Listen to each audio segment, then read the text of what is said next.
Hello and welcome to episode 1, season 6 of Titus Pétange. Yes, we did win the league, the Luxembourg League, last season. That's our first point that we need to make. There it is. We pushed up competition reputation up to 74th in Europe, and the past winners there of 2025 to 2026, Titus Pétange. And we have gone 2 out of 2 in the league so far.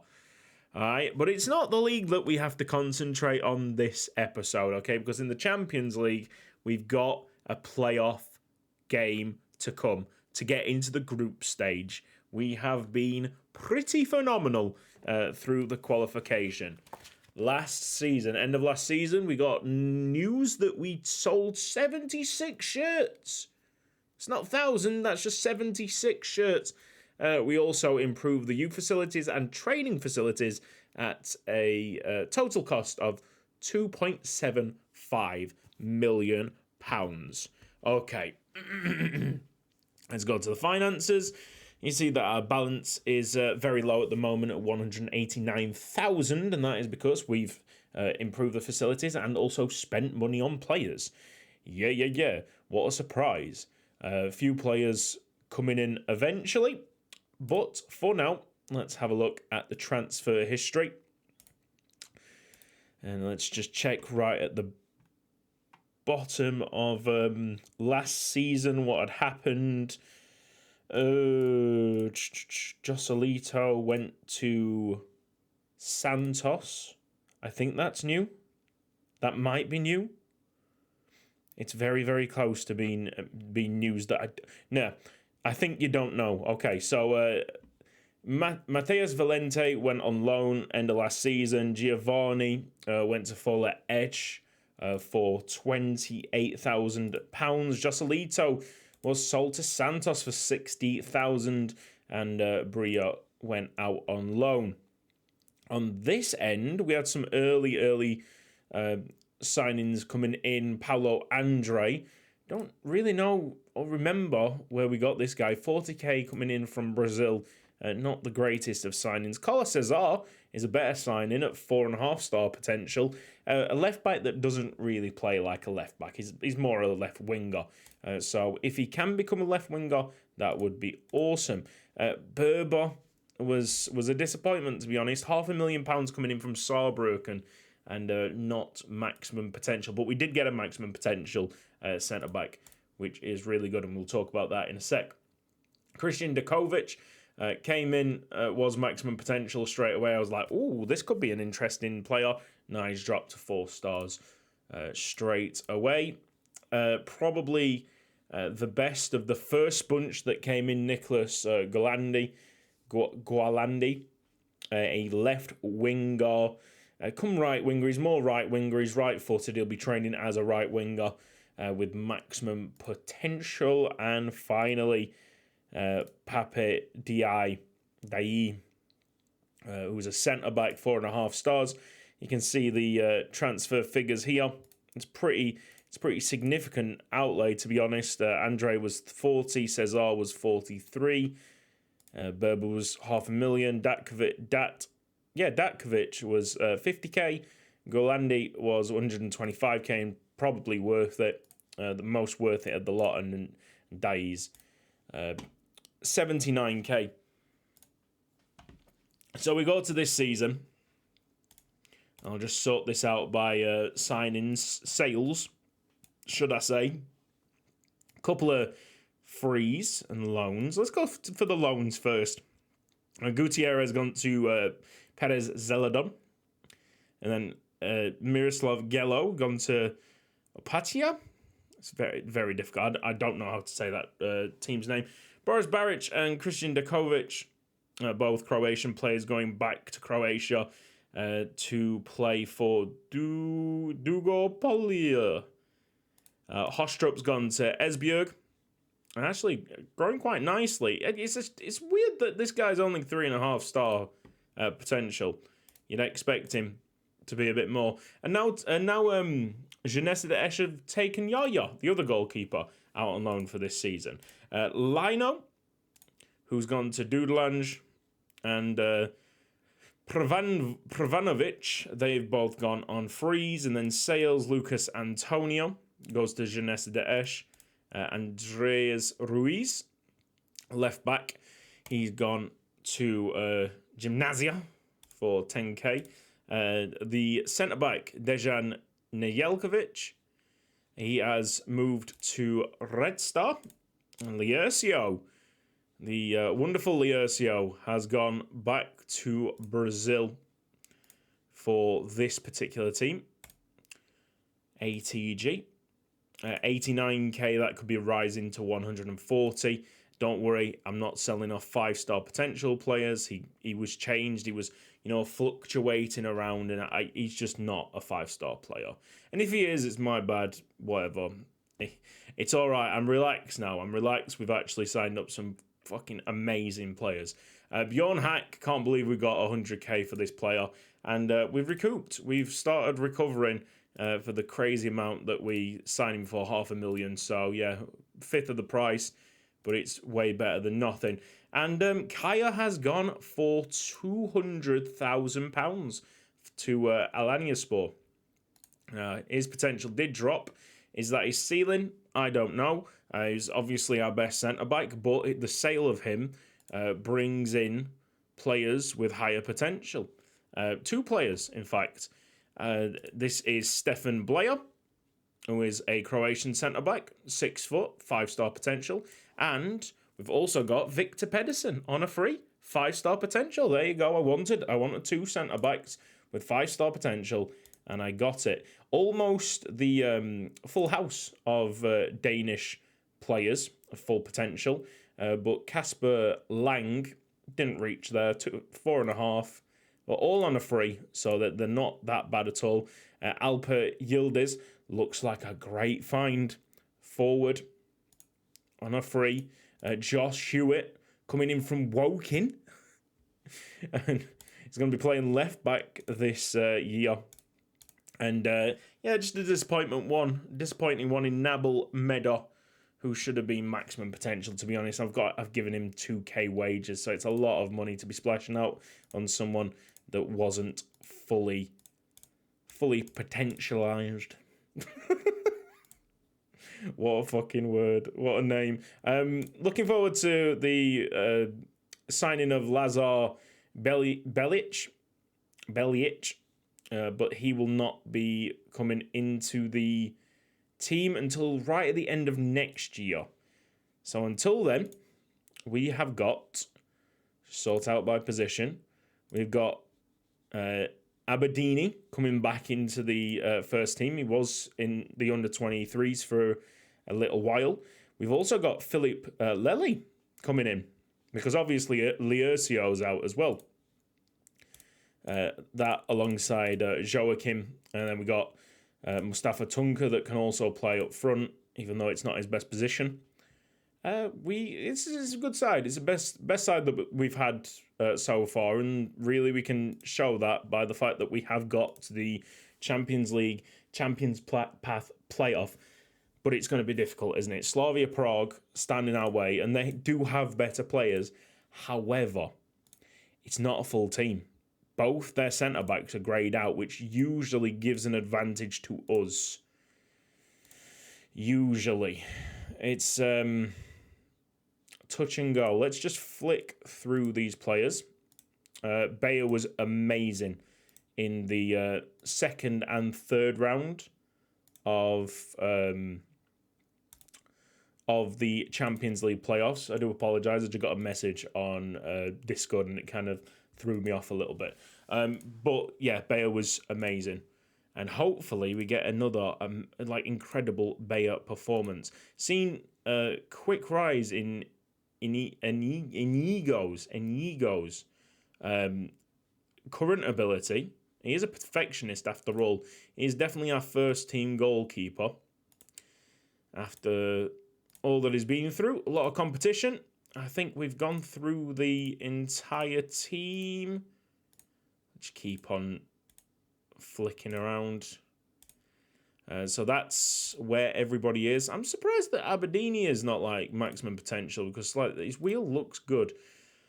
Yeah, fingers crossed. Bayer is has another absolute madness here. Let's have a look at some of the standout performances.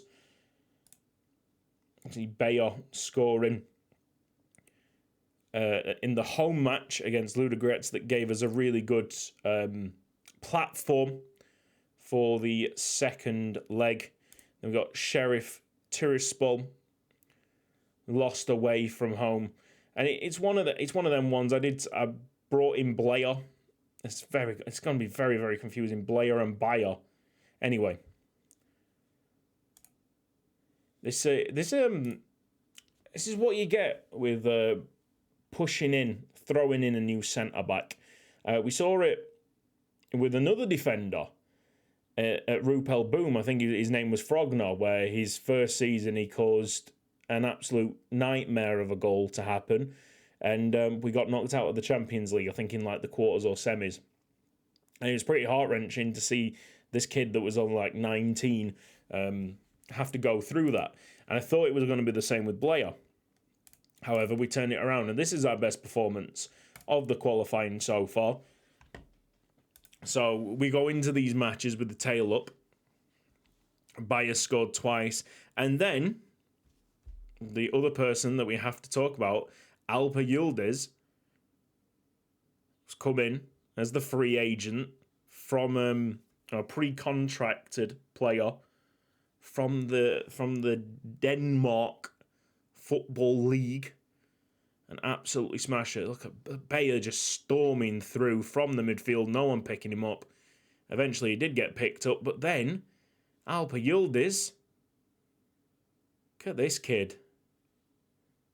First look at Alpa Yildiz. I've quickly simulated the first couple of Luxembourg League games, and he looks very, very competent, doesn't he?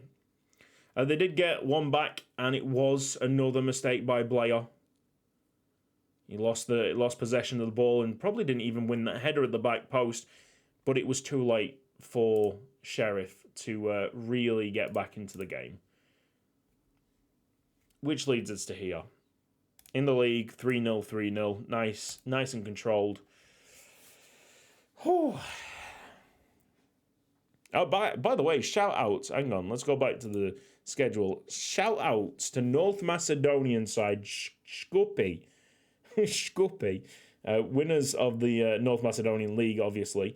They actually beat us at home in the first leg. In the first round. I was like, hang about a bit. This is not supposed to happen. We dominated the game. We dominated both games, winning 4-0 eventually in that second leg. But just the fact that they won the first leg, very surprising. Thankfully, these qualifiers are over 2 legs.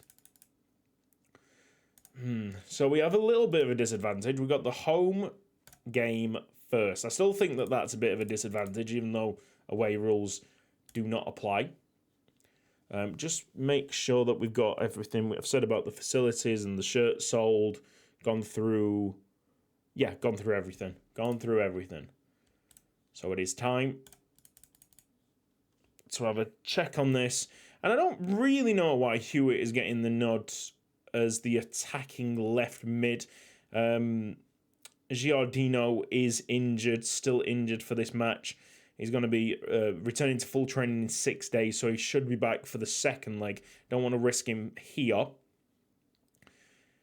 Other than that, looking pretty good. Gualandi, not completely fit. Off that right-hand side, we could use Yildiz, of course. We could put Mustafa Tunker in there, and then Yildiz can play up front. So there is options. We will start with Berber and Ivan, even though Berber's a new player as well. A lot of yellow card potentially, or suspensions are a possibility. We'll go with Berber and Ivan. And then I'm worrying about Blair a little bit because of the mistakes that he's making. Can't really afford to be making mistakes this time around because Slavia Prague will punish. Okay. I'm going to put some encouragement in. I mean, the first couple of minutes really to get a grip on the game and get a grasp of how good we are in comparison. We've just hit the crossbar. That's a bit of promise. Just want to see how good we are in comparison to Slavia Prague. It's them centre-backs. Oh, dear. Everybody else. Oh, well done, Ivan. That's why you put Ivan in the team. Everybody else is probably just going to get that little bit outclassed here. But it's them two centre-backs that we can really attack. Madsen's going to go. Ole Inkot. Yeah, he's probably the best player that they've got. And he scored the goal. The right back, our right back, struggling already. And, yeah, hope started to ignite. Not completely in flames, but the hopes have started to ignite.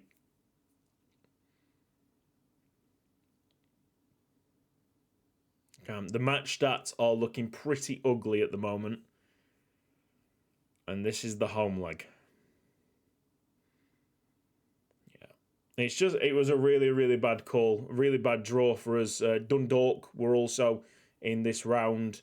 Much more easy. Probably the most difficult outside of Benfica that we could have got. Is this something for us? I'm a bit worried about the two left-hand sided players.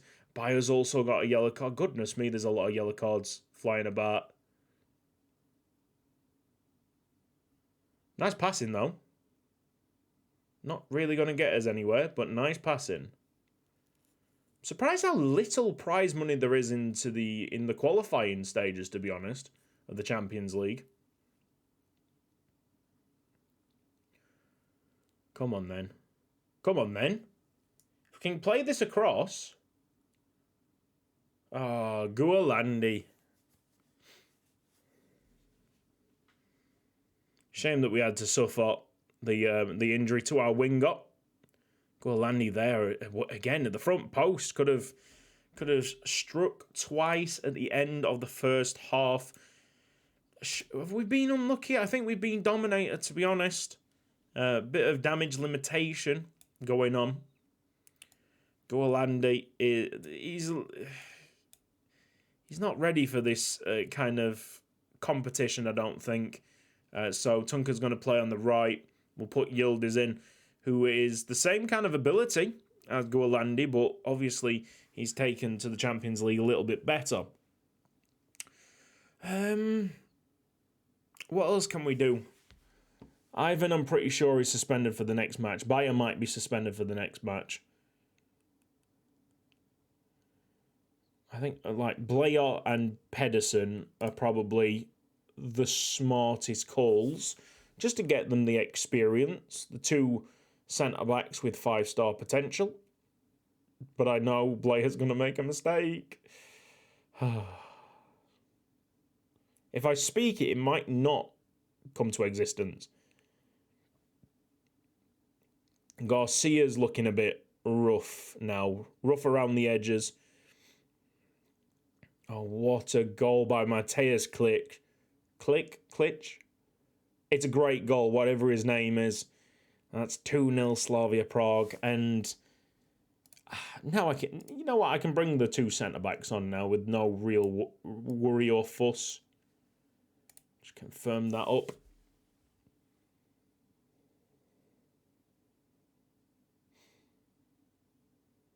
Six shots to 18. They're outshooting us by 3-1.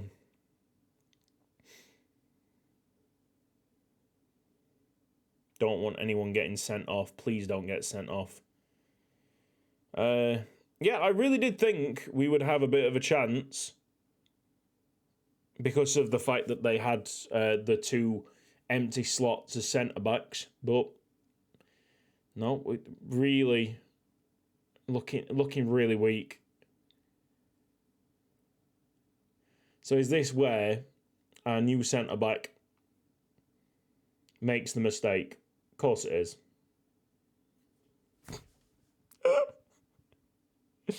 It's written, mate. Blair could have intercepted that. He could have marked the guy up. Mind you, technically he wasn't on his side. So might it be a problem for number 37? That's Pedersen. Maybe it's not Blair's fault after all. Just fine. Share the blame out. Clearly we weren't good enough. The draw just got us. In the end. And it's a shame because we were so close to getting that sweet Champions League money. Just sometimes it just be very, very upsetting.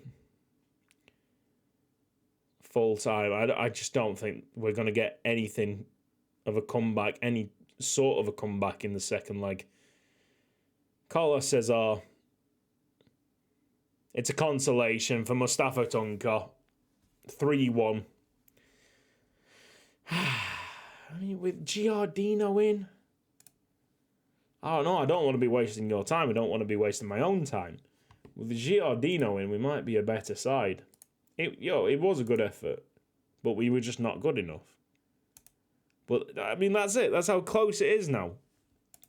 And I'm pretty sure with the rules that I've got in place in this series, if I got into the group stages as this team, sorry, the news thing on the home page has just been duplicated all the time. I don't know what's going on there, but I haven't sorted it out yet. I'm sure with the rules that if we did get into the group stage, we would have upped our youth rating by 1, which would have been amazing for us. Titus Pétange, squad to be confirmed. I mean, I'll just do the exact same. I know I'm not utilising it as much as I should have. I got Racing Luxembourg in between.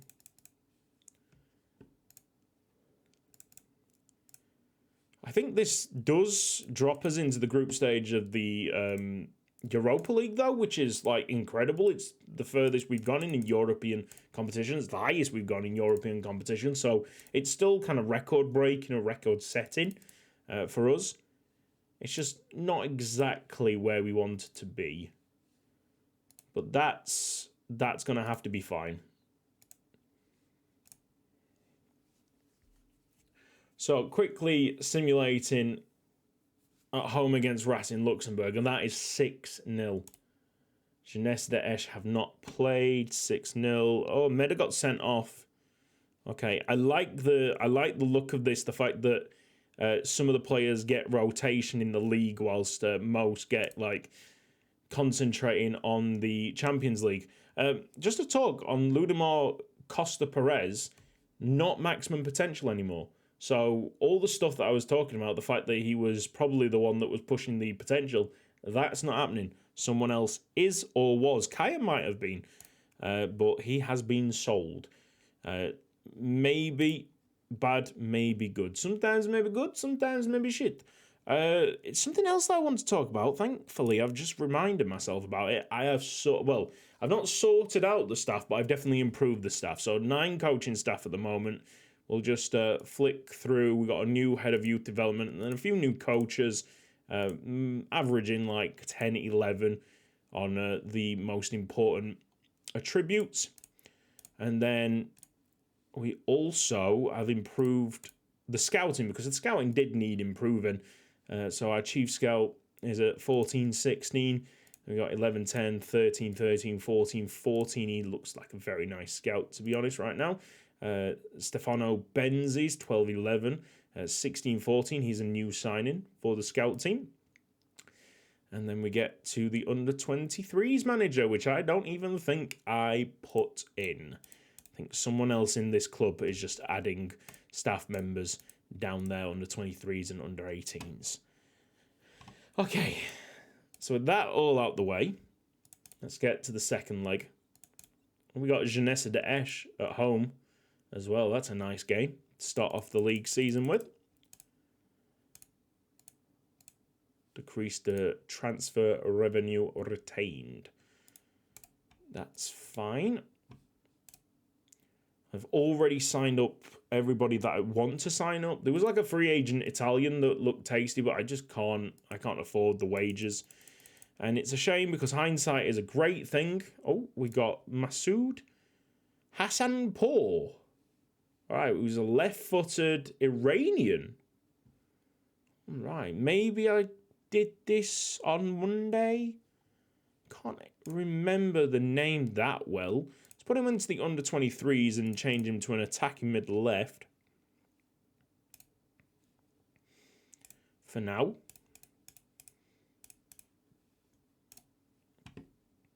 Oh, I actually want to talk about one of the Brazilian kids. There he is, Carlos Cesar. All right, Carlos Cesar. We said that, he dropped to 4-star potential now. They're going all over the place. Even like, within a blink of an eye, I swear he started at 4.5-star potential on this episode. Anyway, he's apparently a natural left back, but obviously he's got the stats of a left winger. However, in the development, we are actually putting him as a fullback support, because if we can bump up his defensive abilities a little bit, it'd actually be really decent as a wing back. And we don't play wing backs, but at least he'd be serviceable at fullback, because we have a lot now, weirdly, decent left wingers, and we don't want to like flood that with more decent left wingers. If they can play a different position, I will try and force them to play a different position. Oh, nice. Oh, Craig Glover's gone to Bromley. Fair enough. Was a very extortionate wage, and this guy, looking maximum potential, but look at it. That's bad defending for a centre back. Absolutely atrocious defending for a centre back. I will stay there. I've not seen this kid before, so I'll just keep it on that page and look through it at a better time.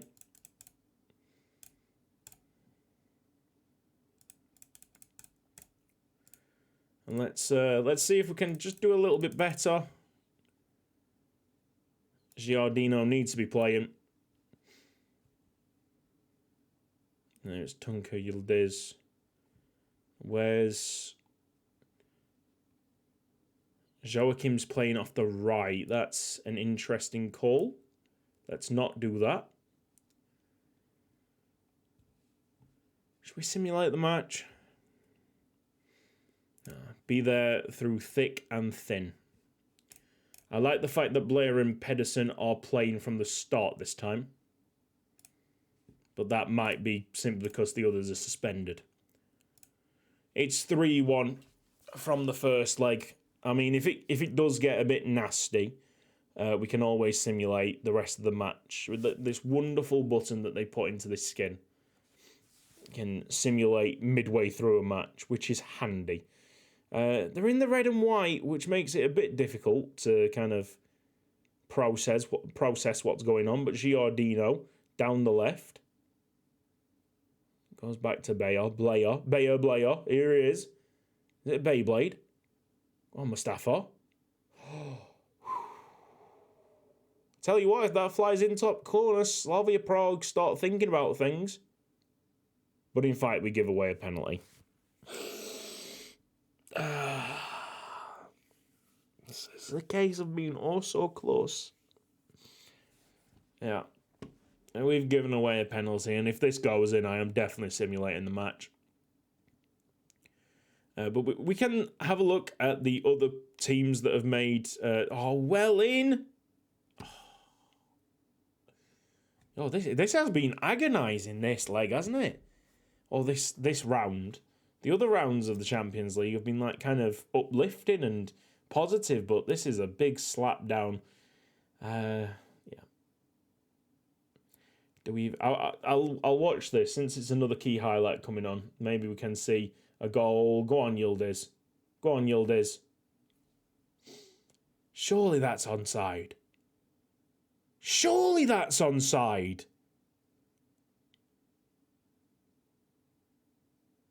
Thank you. Christ almighty. He's absolutely onside. There you go. Bit of encouragement. Not simulating the match just yet. Bayer's looking very upset in the middle of the park. Don't know what's up with him.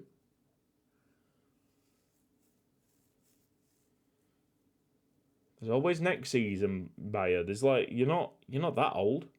I don't think anyway. You can't be that old. The Saver's only about 6 years old, so yeah, there you go. Be happy. Be happy. We've done really well to get to this situation. But with a great second half, we could make it sensational. Go on, Giardino. Giardino has made a big difference. Oh my God. Let's fucking do this. Let's fucking do this. One goal puts us level. Oh. Yes, yes.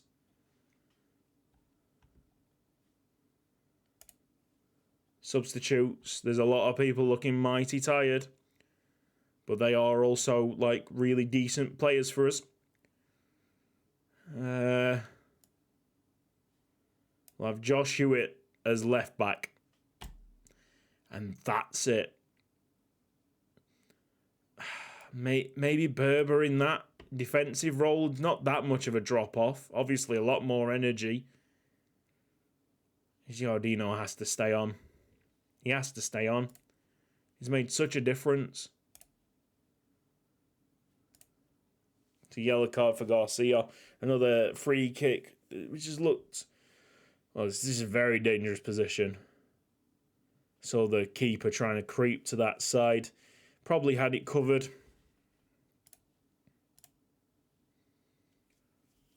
More encouragement. All positive from me. Give us one chance to do this. Oh dear. I mean, they're being forced wide and then Olayinka.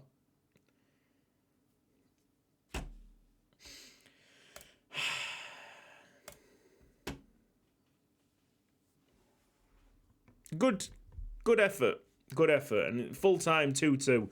If we had that as the first leg and then came back to our home match, maybe the positivity, the kind of invincible mentality could have been there for us. But yeah, that first leg kind of crushed our spirits. Hey, we received 4.27 million after losing against Slavia Prague in the Champions playoff, and obviously this is also a pathway to the Europa League group stage. Is it not? Oh, I don't have the graphics pack that we set for this new Luxembourg league system. I don't have the graphics pack installed, and I'll sort that out for next episode. Let's just have a look at the schedule. No information just yet, but it should be. It really should be.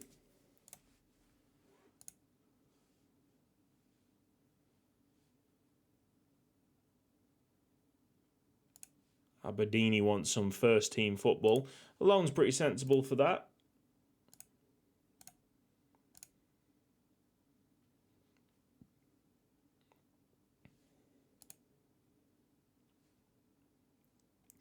But if we send him out on loan,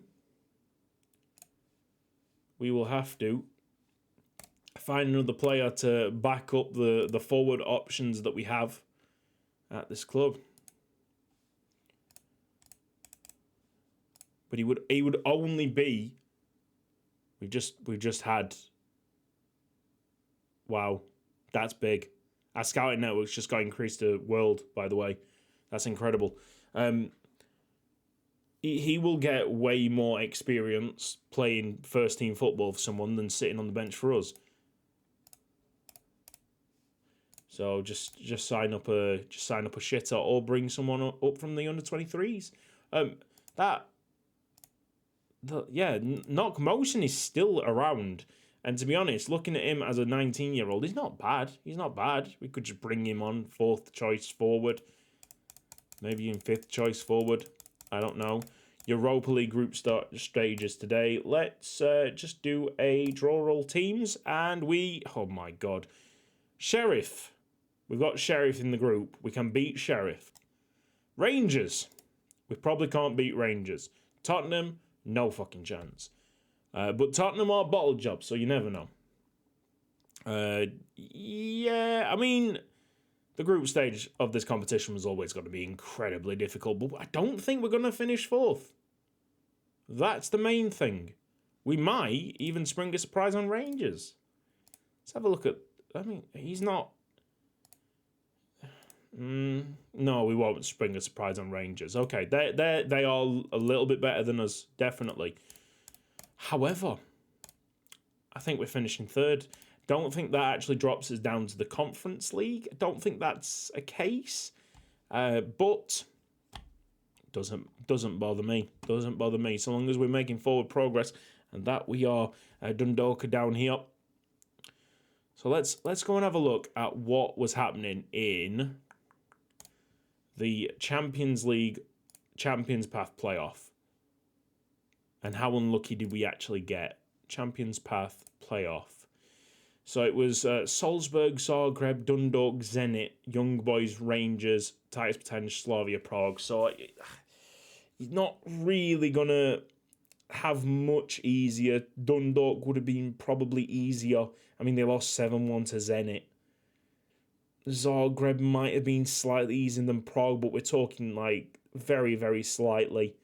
Rangers might have been slightly better, but I've had a look at their team and they don't look they look actually better than Slavia Prague. So, you know what? I'm going to grimace a little bit because I now understand that Slavia Prague was one of the better teams to draw in that round. Just need to improve. A good run into the 4th round of the Champions League qualification, but not that step further. And that is where I'm going to call it for this episode. I don't know when I'm going to be back. Maybe if we just do a madness and somehow have a chance of qualifying for the Europa League, we'll be back there. Europa League knockout rounds, you know what I mean? If we don't have a chance of qualifying for the Europa League knockout rounds, then we either come back in January if there's been a lot of transfer happenings. I don't think there will be, so we might drop in around the time that we're winning the league again. So it's a really short season because we are in cruise control at the moment, just trying to gradually improve the side. And you can see it with the team that I've got this season. Our player's gone down to 4.5 stars. You can never have a 5-star. Oh, Victor Pedersen is still a 5-star. Excellent. These 2 free agents, Yildiz and Pedersen, what signings they are. Yeah, doing good. Need to give more game time to Mario Dumitrescu as well. All right, cool. Nearly 40 minutes. Hope you've enjoyed it. See you next time.